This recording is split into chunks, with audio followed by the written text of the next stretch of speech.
Hello, everybody. Hello, welcome to the first exhibition debate. In the first one, I am Javier Moreta. And the first one, sorry for my English. I am not an specialist, but I always try it. We have the first exhibition debate to the Uhuru Digital Debate Championship from Africa and Latin America. And we have the teams ready. The preparation time finished. And now we are repassing the cameras of the debate. In the first one, we have South Africa with Sabelo in the first government. Sabelo will make Iron Man. So thanks, Sabelo. Thanks, South Africa, to be in this debate. The first opposition will be Chile with Matias and Cesar. The second government is a mixed team with Barbara from Brazil and Javier from Spain. And the last opposition is the team from Brazil. Giovanni and Pedro are here. Is the first time we do that with partners and friends from South Africa. So welcome, and we start the debate. This house calls the first government. One recommendation: the voice for the debate make in the chat group, and in the screen will be only the team have to speak and the opposition teams.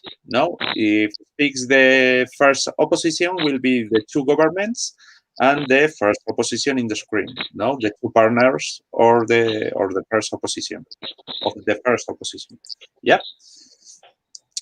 Voice write on the chat, and the people is connecting from the phone. I recommend the voice make with the voice because it's best for these people. It's better for these people to understand and to listen the voice. And without more, this house calls and the motion of this debate is this house would abolish the Olympic Games. This house calls the first government to make his speech. Right. Okay. So greetings to you all. So we've been introduced to the notion that this house would abolish the Olympic Games, right? So now let's just dive into that real quickly. So what do we mean by the Olympic Games, right? So we all know that the Olympic Games are an event that is hosted by an individual country, where countries from around the world come and they compete in various disciplines of sporting events. So you have your athletics, your swimming, your cycling, just a multitude of disciplines, right? So that's what we know by the Olympic Games, right? So as team opening government, today what we're going to show you is that we actually want to abolish mechanisms behind the Olympic Games, and then sort of changing the way the Olympic Games operate so that it fits the narrative of today's motion, right? So that's what we mean by abolish, right? So I'll be doing this through 4 arguments, right? So my first argument would obviously have to be the cost of running an Olympic game, right? So a survey done by the IAAF actually that for a country to host the Olympic Games, they need a minimum of $5, right? So that's the first argument. And then I'll simply analyze this in further depth, right? So this opens a can of worms, right? First and foremost, not all access to this amount of revenue, right? Furthermore, not all have infrastructure to host the Olympic Games, right? So now what we mean by infrastructure is that they don't have the capacity within the country to have adequate enough facilities, right? So immediately what you think of are so that's the first, so that's the context set out. That's immediately think about, right? So this obviously becomes problematic because it established inequality countries. It creates a narrative to say that only rich and wealthy hosted the Olympic Games and poor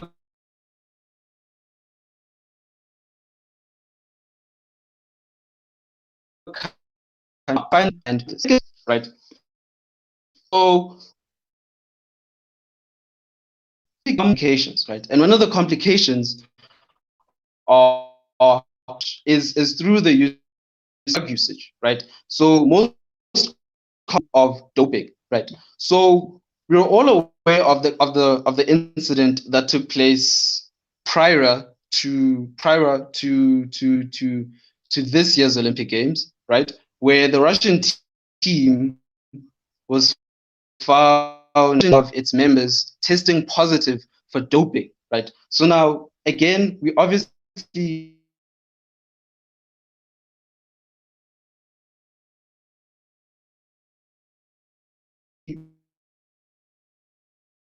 why do we say so? Because this of the sporting and tourism industry within Russia, this to Russia as a country being stigmatized.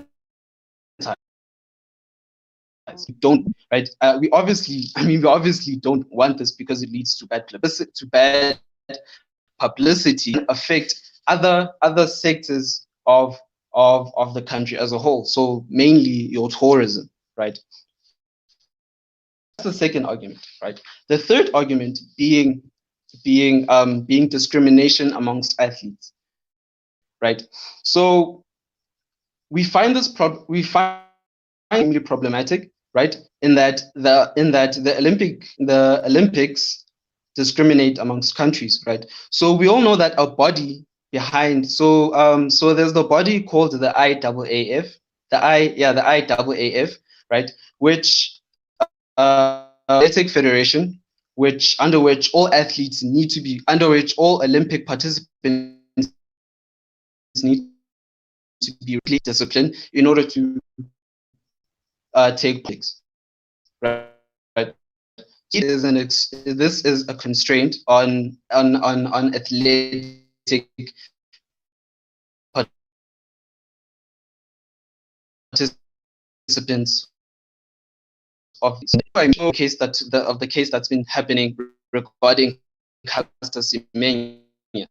Right? Regarding Caster Semenya is that she's been found to be an hermaphrodite, right? Meaning that she possesses both male and female organs, right? However, she chose to identify herself as female, right? So what that immediately means is that she competes with other females within the athletic discipline of the Olympic Games, right? So now the IAAF found that there were several complications with this. The first one being mainly the amount of testosterone found in her body, right?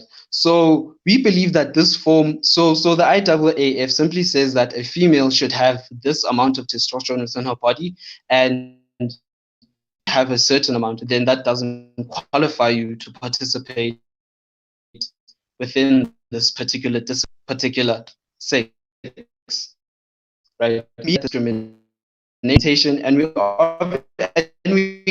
do want to be parameters set around athletes compete around athletes. I believe that that such parameters set and such restrictions set.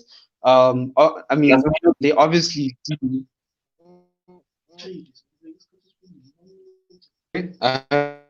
So we obviously believe. Okay, so we obviously do believe that there's a form of discrimination, right? That's obviously within there, right? So what have I shown you in this debate, right? So in my speech, sorry, I've shown you that there's increasing inequality divide between, and I've mentioned before. I've shown you that the Olympics are associated with drug usage, and I've also shown you that an Olympic body known as the in my speech, right? All these three arguments are important, right? Because contributes to the all, right?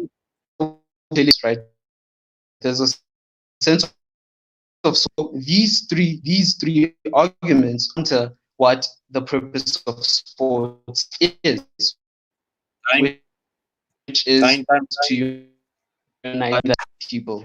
I'm proud to propose. Okay, thank you, first government. Now go to the first opposition. We call you the leader of the opposition. Hi, can you hear me? We can hear you. Okay. Can I just Woo! ask a question first? I'll put the timer and I'll start, okay? Pedro? Yeah, I just wanted to ask a question because apparently when you started speaking to mention the time, when there are two people talking, it gets really choppy and low. So maybe you could write 1, 6, and 7 minutes, just like you said, just like you did the first minute. Yeah, this is the Brazilian custom. Is true. Yeah, don't worry. First minute, 1 minute, 6 minutes, 7 minutes. Okay. Okay, just because I couldn't tell what you were saying. Go ahead. Sorry. I will say 7:15 to say the final. Okay. First opposition. Okay. Dear panel, one structural rebuttal to all the case of opening government to understand why they cannot win this debate. Okay, they talk mostly about problems that they're not problems of Olympic Games in and of itself, but they're problems that happen in all matter of things. You can have those same problems, for example, in the Soccer World Cup. You can have those same problems on the NBA. You can have those same problems on the Super Bowl, etc. So we don't believe that he is at all contesting to the question of this debate. He's not speaking about Olympic Games. He's speaking like of sports in general. But now we're going to rebut every point that he made on his speech. First, about the cost uh, and that only rich countries can afford to host Olympic Games. We believe that, yeah, this is true, but it's in the will of the countries to accept this cost. They're willing to do it because they know all the benefits that come out from it, like having in your country a lot of people from different cultures, from different countries, from almost every country in the world competing on the same place. You know, countries are willing to spend money on it because they know all the benefits that it brings. But secondly, about the narrative that only rich countries can do it, we believe that that's not necessarily true. For example, in 2014 or 2015, I don't remember exactly, we had Brazil hosting the Olympic Games, and we all know that it's not the richest country in the world, but it's still hosted it. So even if it's true or not, we believe that those things continue to change. Maybe in a few years we're gonna be able to have, I don't know, Olympic Games here in South America or whatever. We don't believe that that's sufficient reason to ban or abolish Olympic Games at all. Secondly, about his second argument in doping, he said that this can bring stigmatization on countries, like, for example, what happened on Russia. We believe that that's not necessarily a negative thing, but we don't believe it happens at all. We believe this is completely fake. Why? Because when you see, for example, an athlete that it's doping, you don't necessarily adjudicate the guilt or to the country. You don't say, "Oh, Russia is the country of doping." You can judge the individual, not necessarily the whole country, for this action. But secondly, even if that's not true, we believe that it's completely a good thing that if you have people that are cheating on Olympic Games, you ban it. You're able um, to do something about it, and we believe that that's completely a good thing. We don't see why that should be a reason to abolish the Olympic Games. But over the third argument, and I think this is the most interesting argument that opening government gave us, they said that this produces discrimination, and he mentioned this case that happened of the Semenya case. We believe that this case is an exception. We don't believe an exception should be a reason to abolish the whole Olympic Games. But secondly, on rebuttal to this argument, we believe that when you abolish, you close the door to finding solutions for the discrimination. Because if you have discrimination one time and you just for one case you decide to abolish the whole Olympic Games forever, then you're not going to be able to find different solutions. We believe that there are better mechanisms like that can help to solve all these discrimination problems, and that's a better alternative than abolishment. Okay. Sabelo can hear. I'm gonna pause my timer, okay? Sabelo, can you hear me now? he leaves the call. We wait. He come back. Okay, I'll Ah, pass. he now is here again. Yeah, he's here. Continue. Okay, Sabelo, can you hear me? Sabelo, can you hear? And Okay, I'll continue. Oh. So what I was saying is that when you abolish, you close the door to finding solutions for the discrimination. Because if you just stop doing Olympic Games, then you're not going to be able to find any solution at all. It's just saying we're not going to be willing to fight against the discrimination. We just abolishment. We don't believe that that's the best solution. But now let's bring some constructive material onto this debate. Let's ask the next question. What do the Olympics represent and why are they so relevant? We believe that the Olympics are important because they represent a point in history when all countries in the world, regardless of all these differences that they could have, regardless on how different they are, they can all gather and they can all be together and celebrate sports. And we believe that that's extremely important. Now, 4 pieces of constructive material that we're going to put in this debate.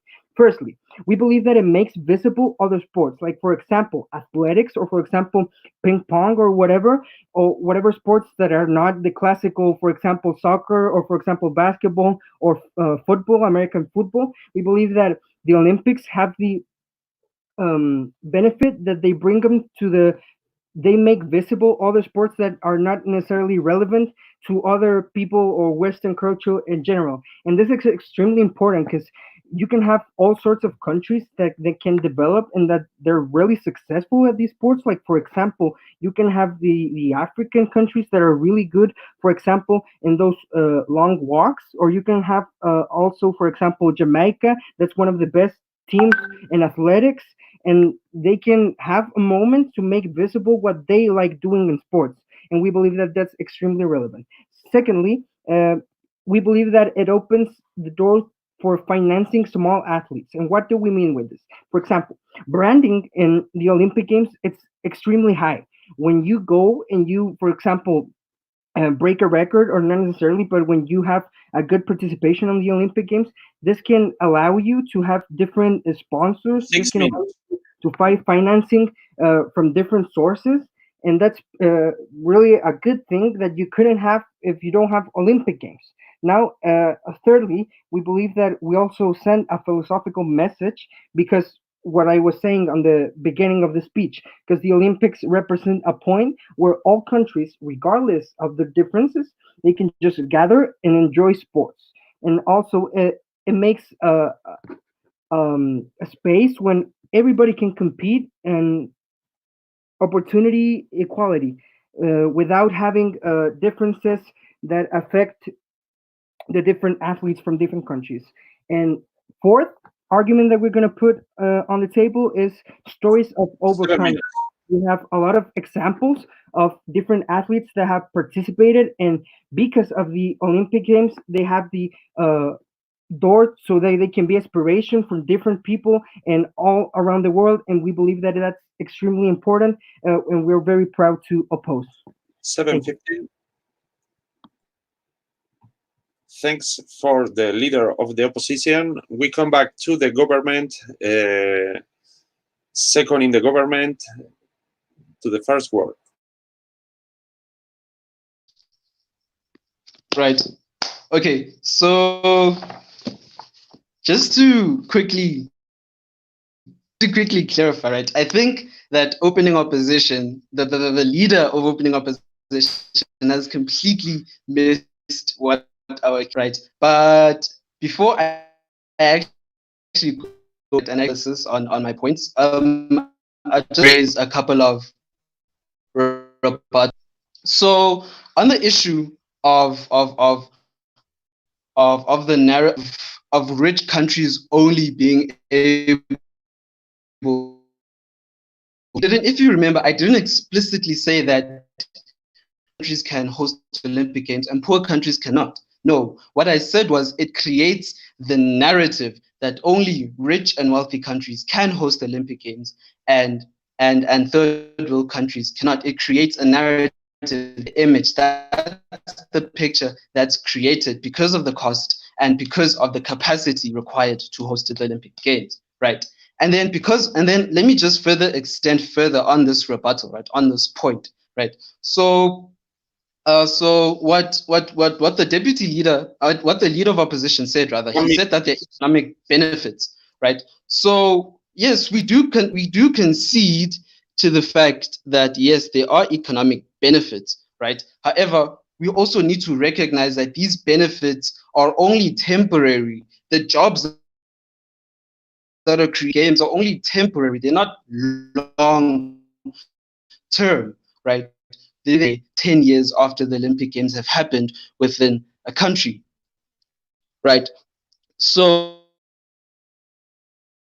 the leader of opposition also spoke about how Olympic Games promote indigenous sports. And we find this inherently contradictory, considering how there aren't any African countries with enough capacities to host an Olympic game, right? So how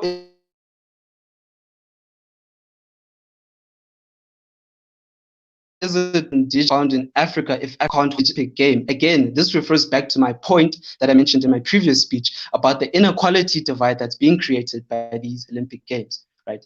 And then I'll move on to the second point of the rebuttal, right? So spoke about how doping, how individuals, how doping is only a problem for the individuals themselves, and it has nothing to do with the country. And again, we find this inherently contradictory because the purpose of this is to have an individual their and is inherent. This is an inherent problem.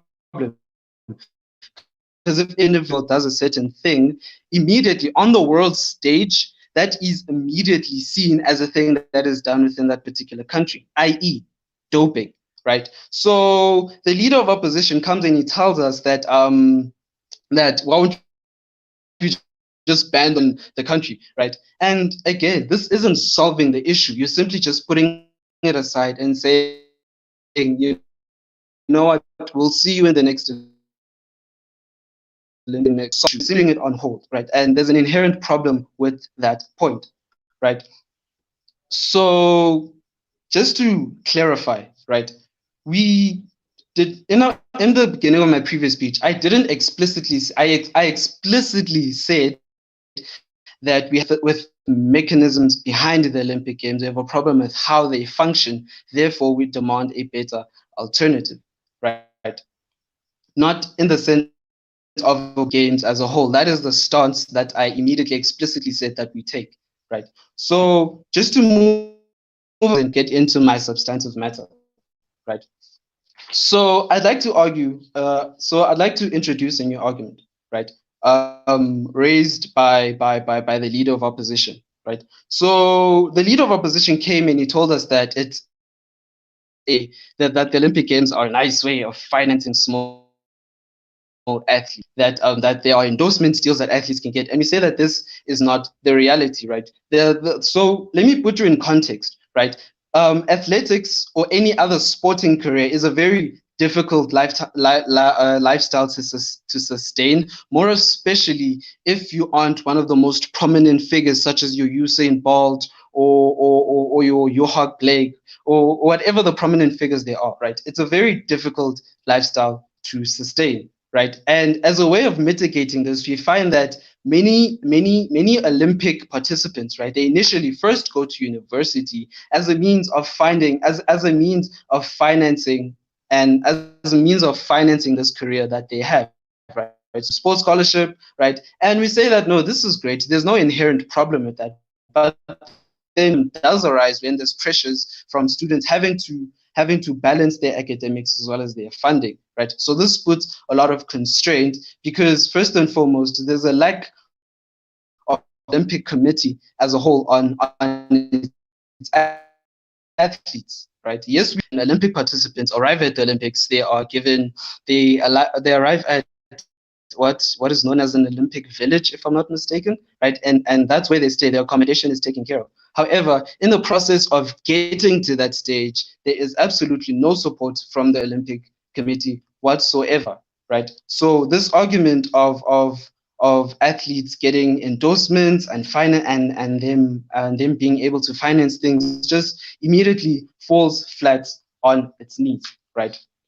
So I'd like to move on to my second argument, right?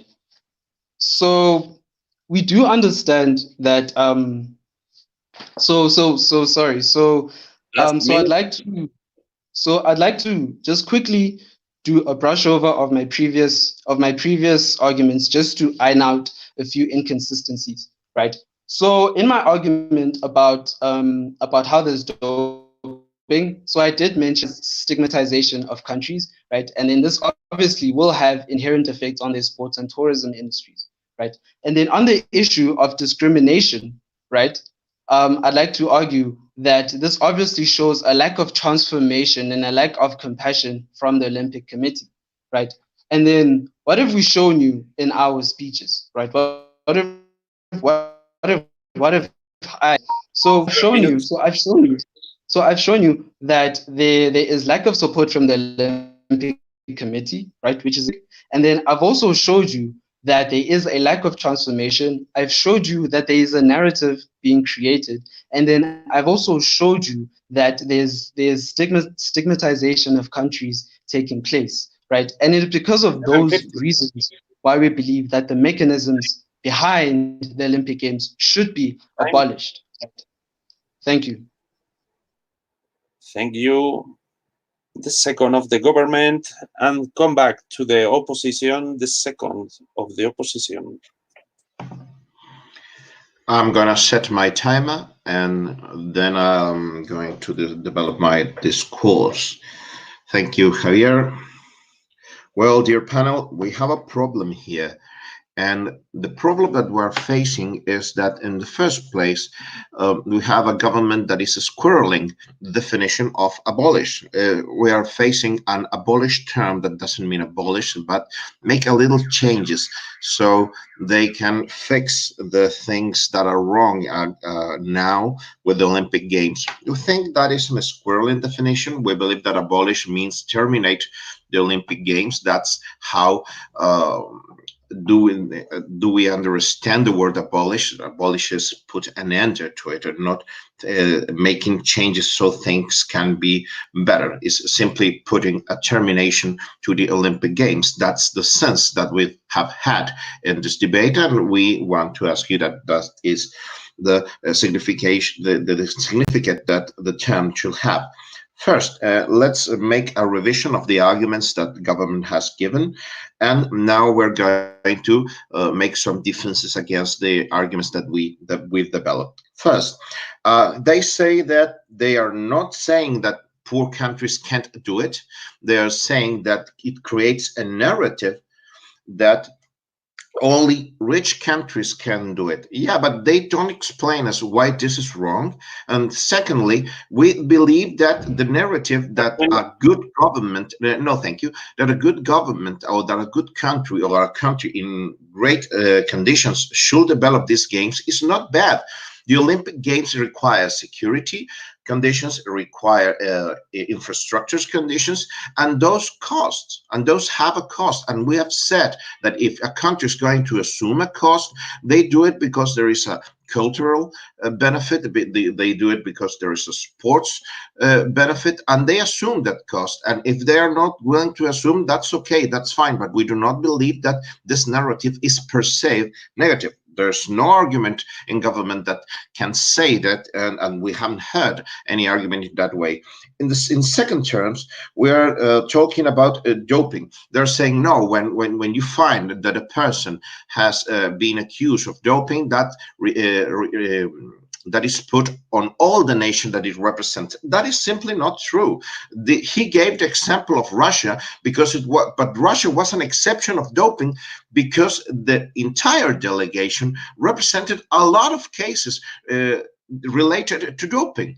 So it's not that we make Russia the bad guy per se, and we have to think what happens when we find and when we find doping cases.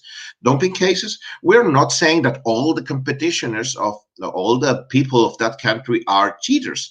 For example, let's talk about one of the greatest soccer players in the history of the world, Maradona.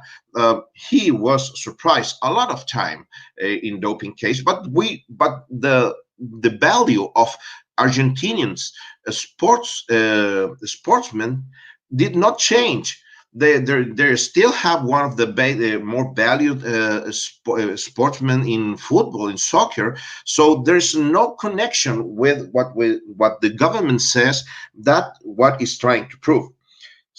Finally, in relationship with the case of Semenya and other discrimination cases, we believe that an exception cannot constitute a ban or an abolishment of the Olympic Games. We've said it. We think we can improve the selection mechanisms. We can create an alternative trans category for competitioners. I don't know, but there are a lot of ways to do this. Sabelo, please, your point. Right. So I think you misunderstand is not in the complete abolishment of the Olympics. This is the Olympic Games within the status quo, and there are various ways that it functions. We're simply saying we are mechanisms that the Olympic Games. These are my whole arguments, and I've given you examples. Thank you, Sabelo. Thank you. Thank you, Sabelo. Yeah, but we say that is a squirreling. That is not abolishment of the Olympic Games. That is not why we are discussing this matter. The motion is very clear on the case. We're saying that you're off debate because you didn't interpret the motion in the right sense.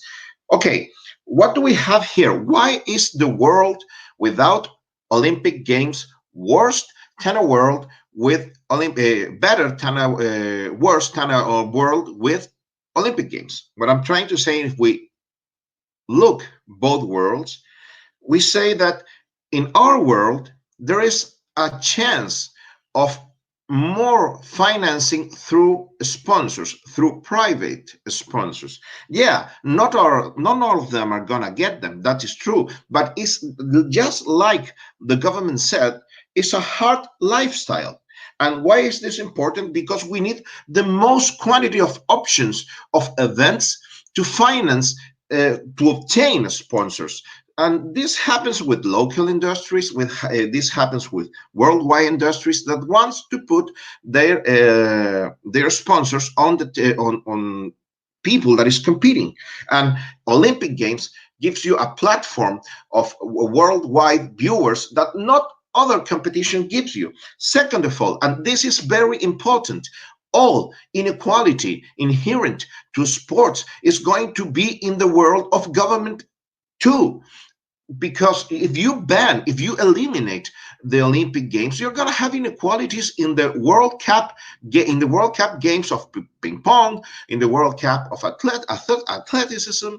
You're going to have it in all the sports, in all the competition, even in continental competition. In Pan American, United States is still a worldwide leader in medals. That is not changed with the ban. And so what we're trying to say is that all the arguments that we have defended are supporting the case that this world deserves and needs Olympic Games for all the benefits we have said. Thank you very much. Good afternoon here in Chile. Thanks to the second of the opposition. Close the debate in the open camps. Now start the debate in the down camps. Extent of the government to your first word.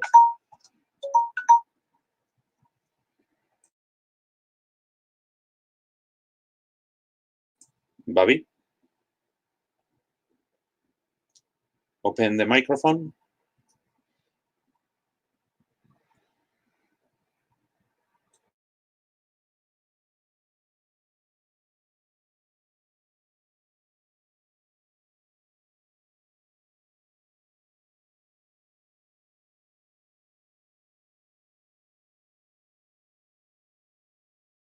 Babi?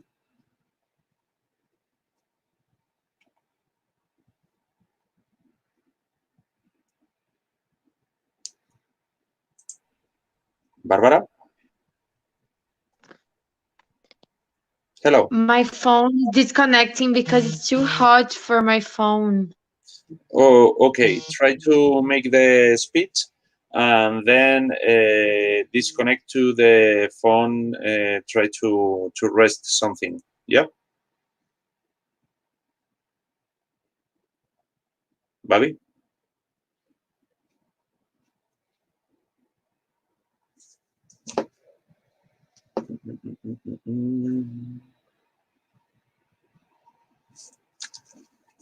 Babi, are you here with us? Or is falling the phone?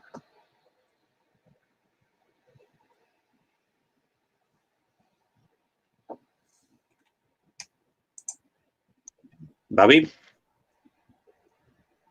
I'm appearing to twice. Yeah, we can listen you. You Okay. you are I'm so sorry. Don't worry. Okay. Well, can I start? Yeah. Oh, well, it will block down. It appeared a message here. 20 seconds I have. I will try to change here. You have all the time. It will turn off. I'm so sorry. I will try to change for the computer.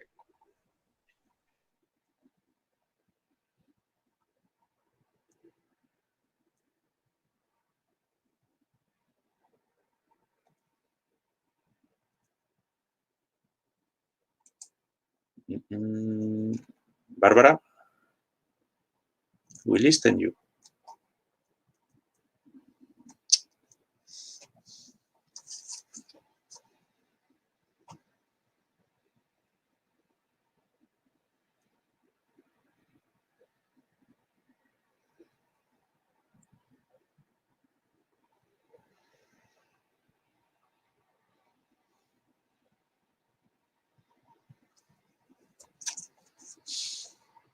Barbara?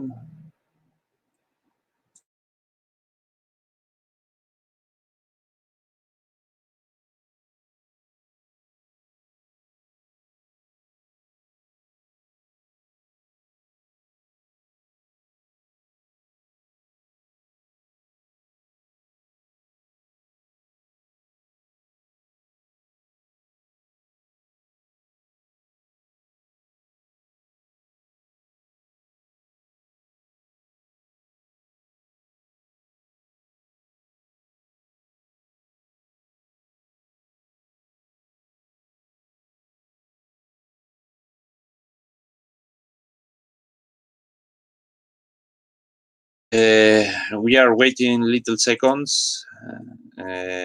Barbara is going to the PC. Okay.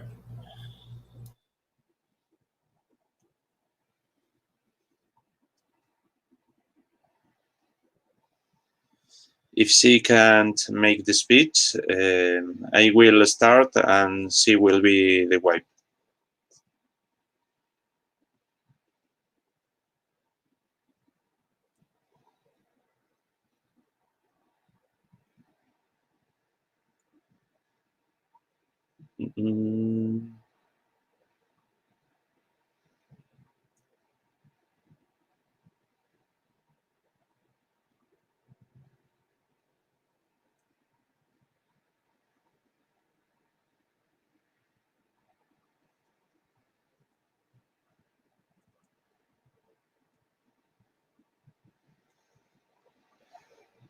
Aqui o WhatsApp está cerrando por parte do calor. Do you think that you resist the 7 minutes? I'm trying, but it's lasting only 20 seconds. Okay, go. The message appears like. Don't lose more time. I can try right now. Start now in this call. I put you in the webcam. Go. Can I speak Yeah. through here? Yeah, go. Okay. Start by doing framing, rebuilding the framing that the first government said that about individual problems. I will differ from them because although they said that individual problems are valid, they are. However, we say about the costs of money to the host of the Olympic Games. It costs a lot of money to host the Olympic Games, and this lot of the money isn't paid back to the countries that host, and this may lead to tax increase to the people. This money lost that doesn't come back to the people, and the billions lost. So as an example, we have Brazil, which hosted the Olympic Games and spent billions and billions of dollars in infrastructure, which this infrastructure is put aside. People don't use it. Wasn't invested in sports after the Olympic Games, and it is there, just there. So it increased taxes to try to pay back for the money lost, and it only put the hands on the people's pocket. Also, it increased dirt in the city and violence to tourists, because tourists are supposed to be rich. So the violence can increase to upon tourists that comes to the countries, and the dirt increased too because there are people in the cities, in the countries that receive the people, and people who clean the cities doesn't receive more for that. This leads to my second argument, which is that money could have been spent in other things necessary to the population. These things that are more necessary to the population, which are things that are truly beneficial to the population, such as things referred to human dignity, such as education, health, insurance, etc. So spending money in something which initially was intended to integrate nations back in Greece and encourage fair play. Okay, but now it has become a business and a competition based on everything the athlete and its team can do to win. It is a business that we can even call a sports industry and a competition, because athletes, they train exhaustively to be selected to Olympics, be without eating to win, to get thin to compete. And winners represent their country. They become icons. They're messianized. They're put in pedestals. They are created a narrative that anyone can arrive there, and you actually can't be an athlete like these people because of capability, of your own capability, and because of the structures behind the sports industry. And because you can't be like Usain Bolt, you Javi, you Begossi can't be like Usain Bolt. This leads to frustration. This leads to problems in mental health that can lead to depression and suicide. And that happens because athletes are not machines. Athletes are humans, and it can happen to anyone. So not everybody can actually compete. This refutes the argument of the first opposition. Not everybody can compete, and the ones that can compete in the Olympics are the specific with sacrifice, much sacrifice, and with much investors. And my third argument is corruption, because great events involving a lot of money, which require the government to make a lot of investments, are more likely to lead to corruption of the politicians and of the rich people that are involved in these types of events. How much time do I have? Okay, so this kind of of events, such as in Brazil, the Olympics, for example, the politicians they say that they will need 500,000 millions to build the stadium, to build the infrastructure, but they actually just need 250, and the half of the money they actually put in their pocket. This is what leads to the scandals in Brazil and corruption, and many scandals involved. So it costs a lot of money to the people, to the host, and that leads to a lot of money to the people because the taxes will increase. And when the country spend money, doesn't needing to, the money doesn't paying back, it costs money to the people, which is our main stakeholder here. So which we need to compare, which was truly beneficial to the population versus which is momentaneous happiness to some, which is can be many tourists, can be 500,000 tourists, can be, but 200 million Brazilians, which will be not. You can say your POI. POI to Cesar or Pedro, fast. Okay, so couldn't corruption actually happen with any investment? And if so, should we stop every single investment for coming to a country? Okay, wait, repeat the point. I stopped the time. Couldn't corruption happen with any single investment? And if so, should we stop any investment to being made in a country that has corrupt politicians? The matter here is not corruption can be happening in any investment. Corruption happens more likely in big, great events involving more money, which is the type of event we're talking here about, involving $5 billion. $5 billion here. We are talking about an event involving a lot of money. It is more likely to involve corruption. This is why this is my third argument. It's a marginal argument. My main arguments are the question of momentaneous happiness, truly beneficial to the population, money lost. And the third argument that is also valid is corruption. But it's not my main argument because it is also important, but it can happen in other scenarios. I can say that it can also happen in other scenarios. That's why it's not my main argument. But I can say that because it is a great event, because it involves more money than a normal investment, it's more likely to have more corruption. That's why FIFA had a massive scandal of corruption in World Cup. Time. Sorry? Time. 7:15 time. Okay. Thank you. That's why we win this debate.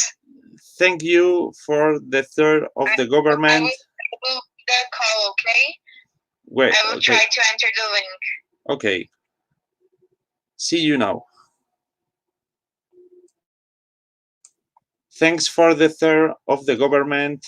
And now we pass for the third of the opposition.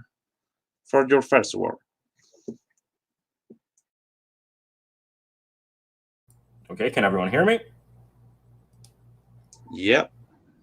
Okay, just for the record, I'll be using my debate keep timer. So you will hear the bell at 1, 6, 7 minutes and 7:15. That might help everyone to just more easily know where we are with the time. Okay? Okay. I will try because I am the next, so. Okay, sure thing.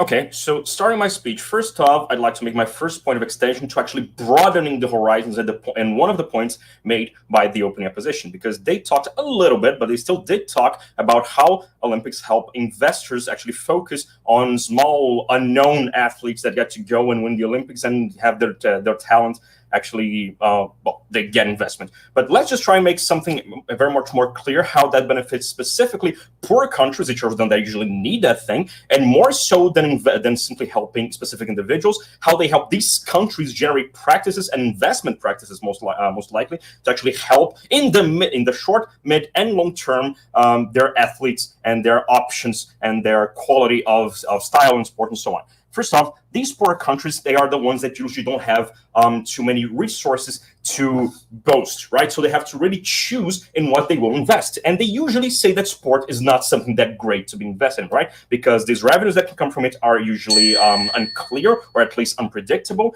They can say that they don't have that much quality athletes, which is something that many of these countries usually say because Olympics are so competitive.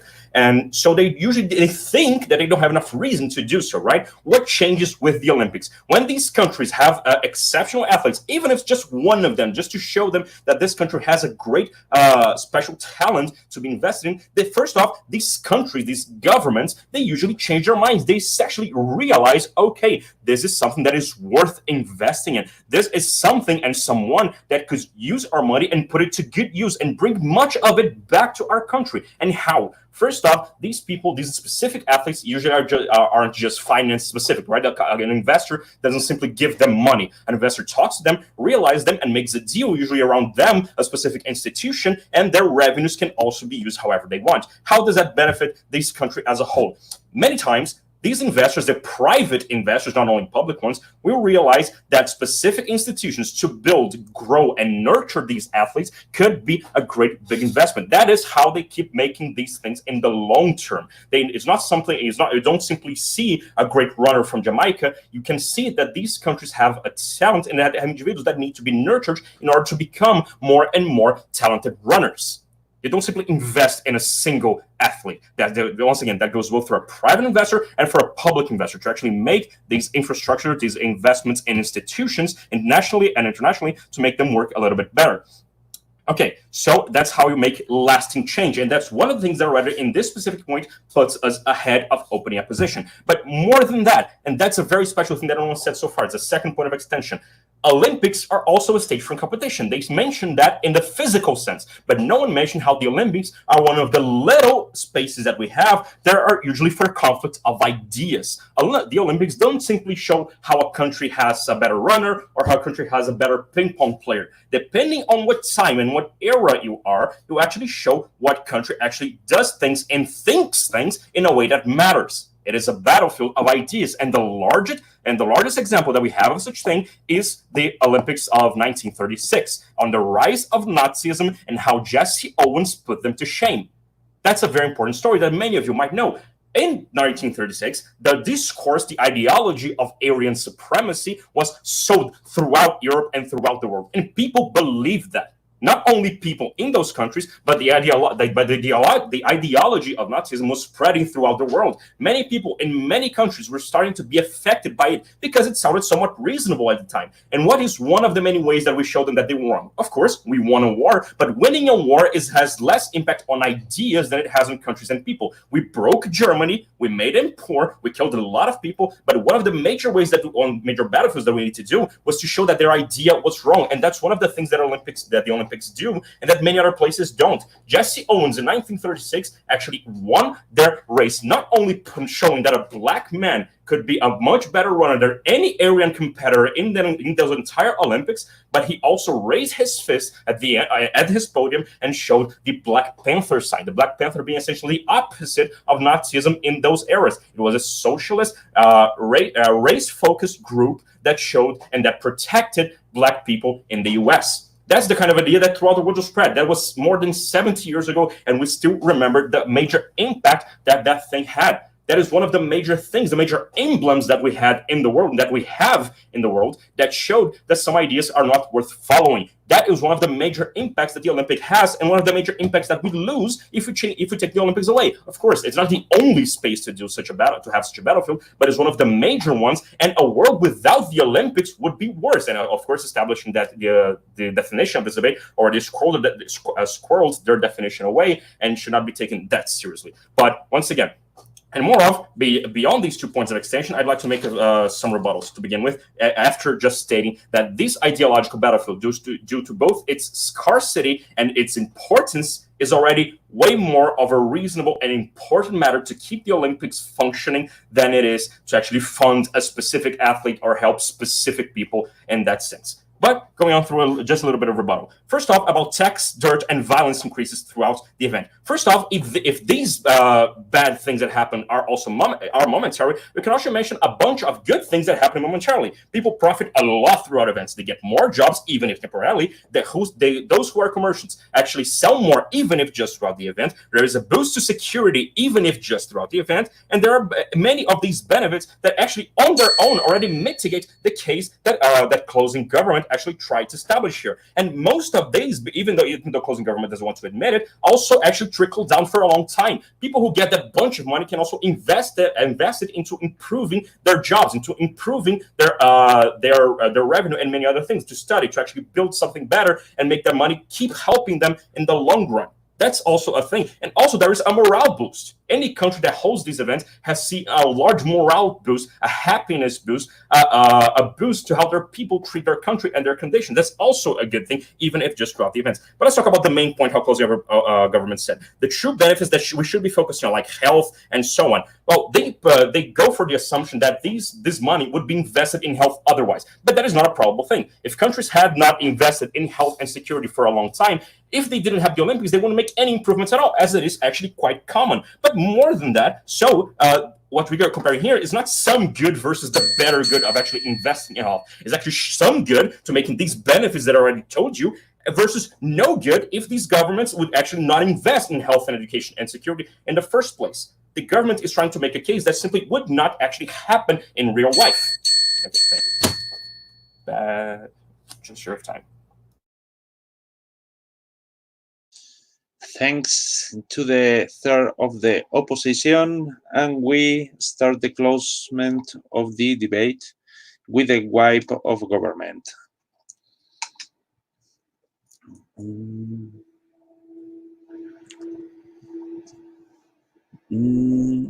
Can you hear me? Yeah, no? Yes, okay.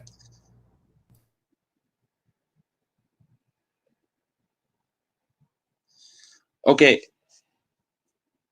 Okay, Jutz. The first one, the rebutations to the third of the opposition. He told us things like the private institutions. A lot of people is benefit with the Olympic Games, but this is not the true of the reality. This is an scenario he is planting, but this is not the really of the society, because in the really the Olympic Games during like 2 weeks, 1 week, and when it passed, the society continue like it was before the change of the Olympic Games. The society don't take the Olympic Games valor or principle or principles and put in the society. No, it go like like all the things in the life, and the life don't change. The life continue being like it was. Other thing that he said that a lot of countries can represent all the sports and the think tanks. They have to respect to the sport, but this is not the example of the society, because in the society the people continue being poor. So this poorness we can finish it with the only exclusive with the Olympic Games. The Olympic Games can be one economic good moment, can be grown, but not is the really of the society. And we don't affirm, we don't confirm is a benefit or is a economic growth, because my partner in her speech told you that not all the people is benefit for this, because one thing is very present in the Olympic Games, that is the corruption. All the countries that make the Olympic Games in their countries have corruption problems that the news and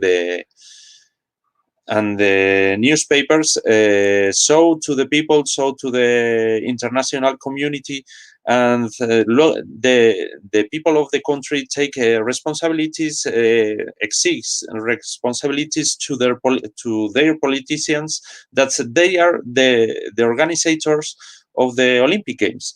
Other thing that it represent people for other colors. It can show who is the fastest people in the world, for example, in countries, who is the best sport people in the countries. But this is not relative to the debate. We are not here to debate about the importance of the Olympic sportives. We are here to debate why the Olympic Games are make the difference in a society. Which is the difference between the after and the before and the after of the Olympic Games in a society? And we can say that representative sportives in the Olympic Games can change their society, can illusion a lot of childs, maybe, but this will not change the economic situation of their countries. And in change of that, what we look in the government position and we look in the low camera.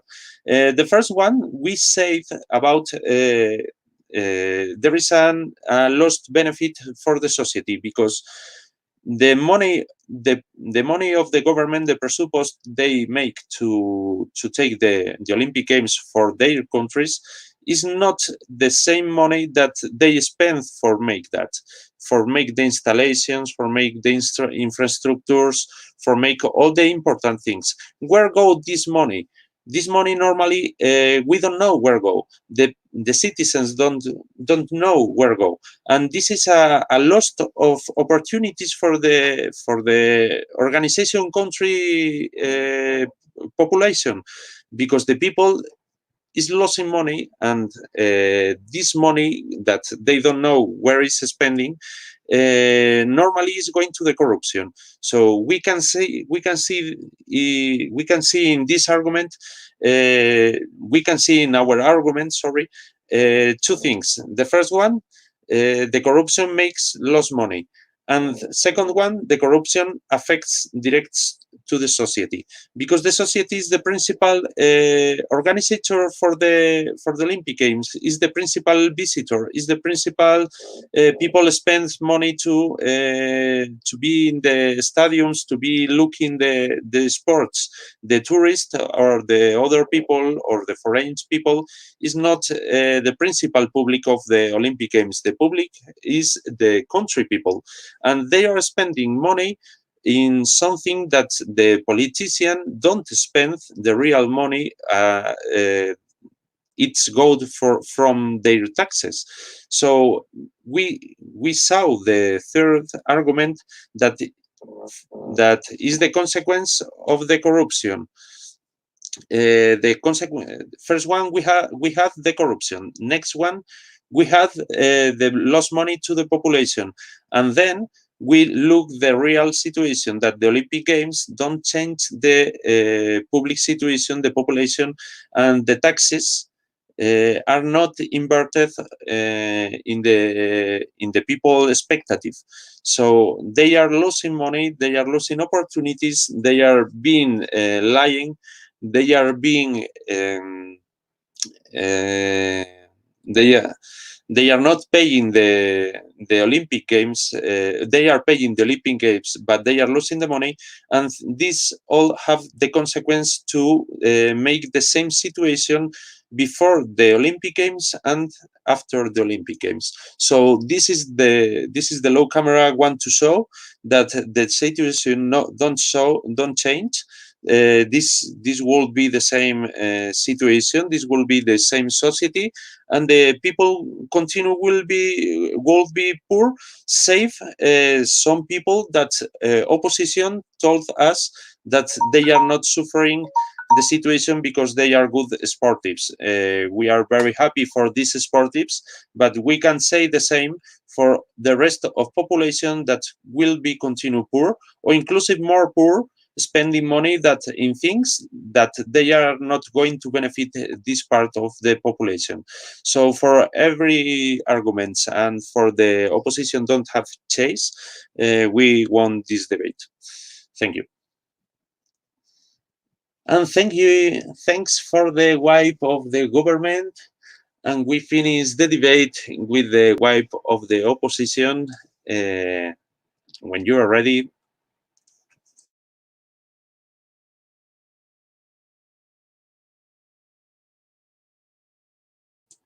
Gio? Oh, yes. Everyone can hear me just fine? If someone could confirm. Okay. Just 1 second and I will commence.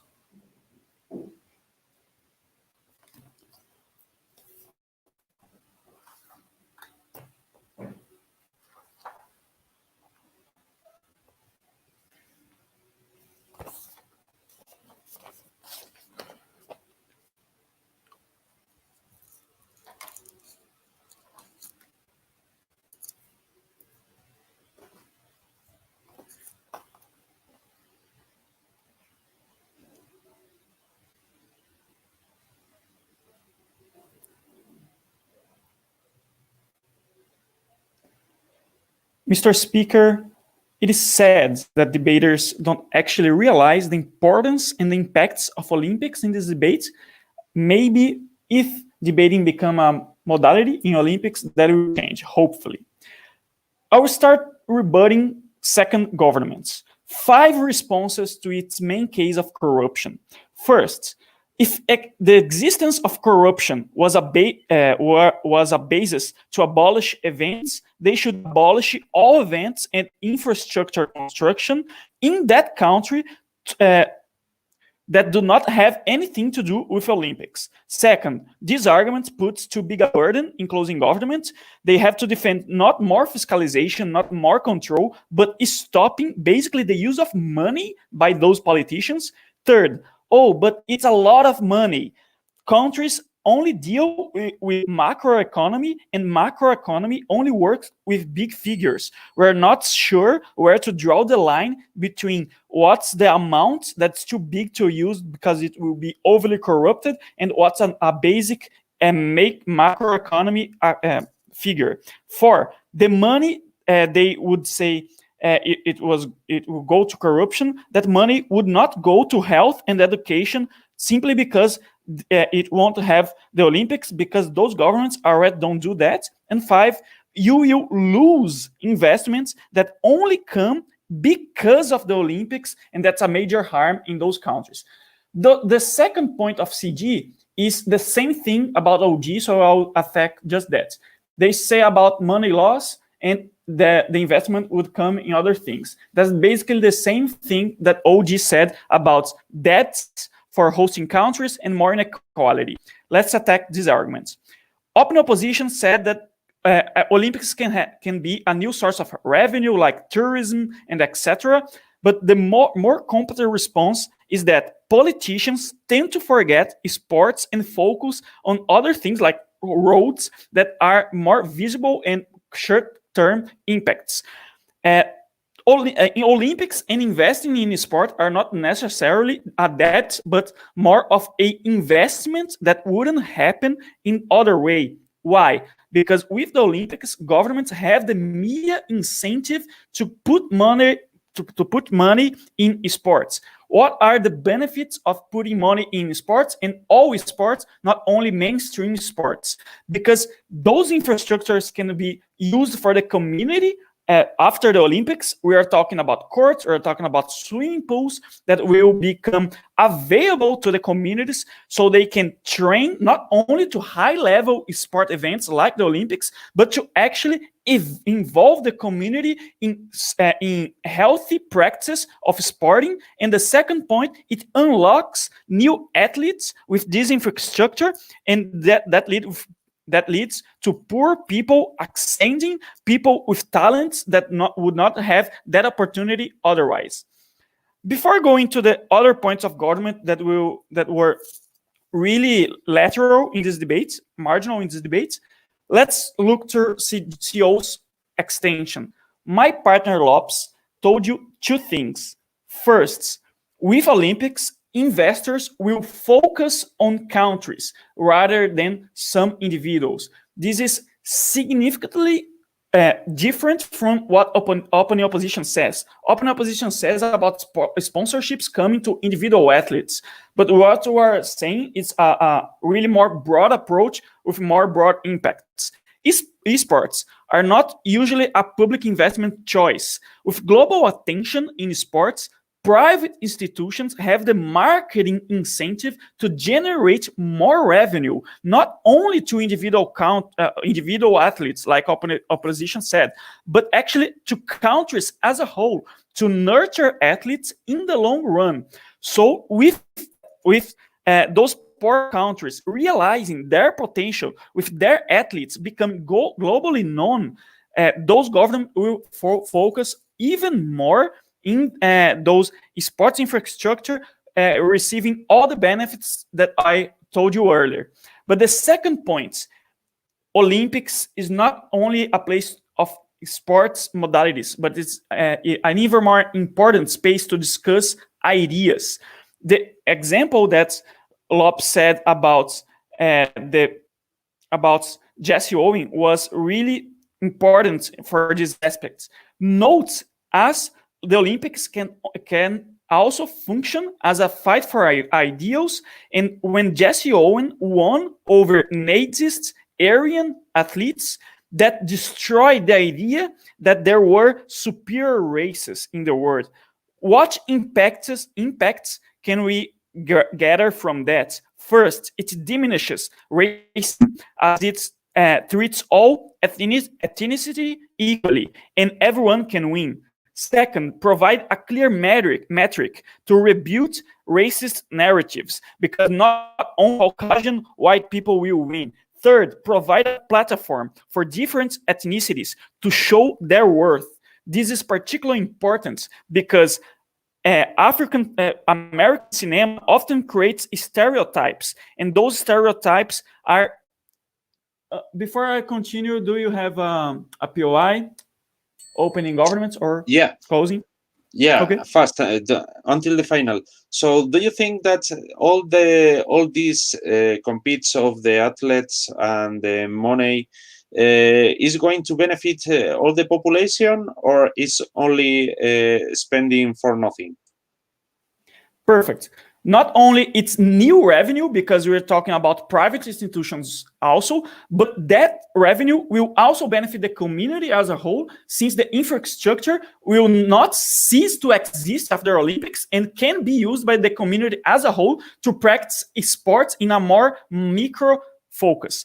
But as I was telling, provide platform for different ethnicities to show their worth. That's important because American cinema often creates stereotypes, and to see Philippine athletes or Chinese athletes succeeding in all modalities show the true diversity we have in the world. So the most impactful, important argument only comes with closing opposition about how to discuss ideas and diminishing racism. And we also steal first open opposition's argument about investment by bringing you a more macro perspective. Really proud to oppose. And thanks to the wipe of the opposition. With that, we close the debate. We finish the debate, sorry. And very thanks, a lot of thanks for all the debaters who were in the debate. We understand that people have to leave the debate because it's a lot of spend of data, but we have their speeches, we have their interventions, so this is an exit. This is a success, and we are so proud to try it for the first Uhuru Digital Debate Championship, that it will be the at the 6th of May, between the 11th of May until the The 3 of June. Yeah. 11 of May until the 3 of June. So you are all invited from African countries. We are waiting that you participate. And from Latino America and other regions of the world, you know that you can register until 4 teams. So you are invited for this event, and we will wait you. Any words for the participants? From the participants, guys? I think I speak for Giovanni too. We would just like to thank everyone for the opportunity, and that we hope that it will be an amazing event. Thank you, Pedro. Cesar, see you. Greetings, everyone. Thank you for the opportunity to debate. Love to all. Take care. See you in the event. See ya. See you guys. Thank you, guys. See you too. And thanks for the debate.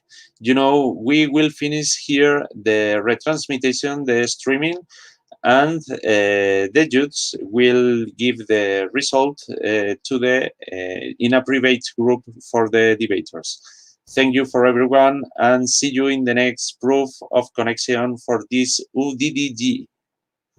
Great. UDDC. See you guys.